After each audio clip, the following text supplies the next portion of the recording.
Hey everyone, I just finished the book of Ezra and I did it in 2 days. Ezra has 10 chapters and I did 5 one day and 5 the other.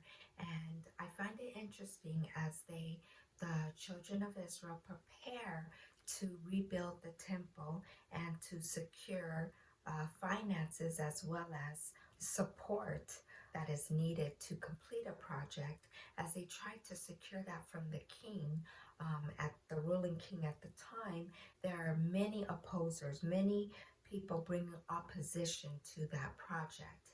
And I find it interesting when one is building in the Lord, opposition often comes because the enemy of our kingdom does not want God's kingdom to be built and will do anything to divert it, delay it, or destroy it.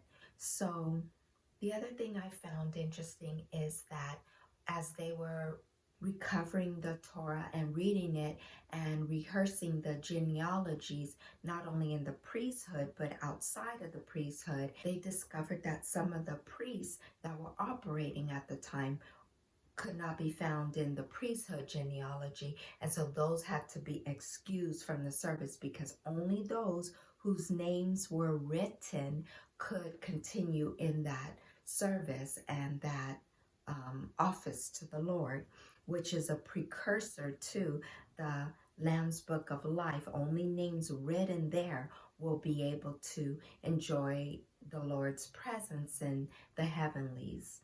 The other thing about the genealogies that was found was that a lot of the children of Israel had married outside of their tribes to other nations that did not serve the Lord. And so they made a distinction that there was a pure seed and an impure seed. They actually talked about it.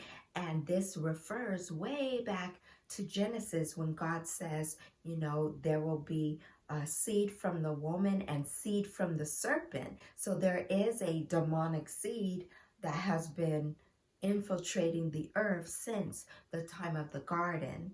And there is a seed of the woman in which only a portion of her seed was chosen as the nation of God's people to serve the Lord and be a peculiar people and a treasure unto him. And so when the people discovered that they had, first of all, gotten away from Torah and married those who God told them not to marry, they wept and they decided to do something about it. They didn't just say, oh, just let it be, but they said, you know what we need to do to make this right before the Lord is put away all those things that he told us not to do. So unfortunately, they had to put away the strange wives, those who were not called to be included in the nation, because remember, there are Hebrews and then those added to the Hebrews and those that had sympathy toward the Hebrews. So these strange wives were, I surmise, none of the three, and so they had to put not only them away but their children that they produced from them. So even though, of course, I'm reading it from the perspective of being very biased and partial toward the children of Israel for a plethora of reasons. But this time, listening to the story, and I didn't read it, I listened to it on the Bible app. I had it read to me. It's much more dramatic and interesting that way. And plus, you can catch nuances in things that one who is trained to perform these things as opposed to a lay reader.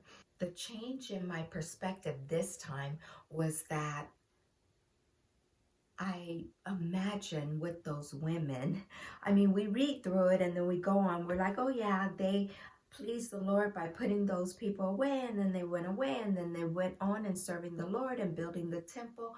But what about those women? Can you imagine that those women probably were distraught?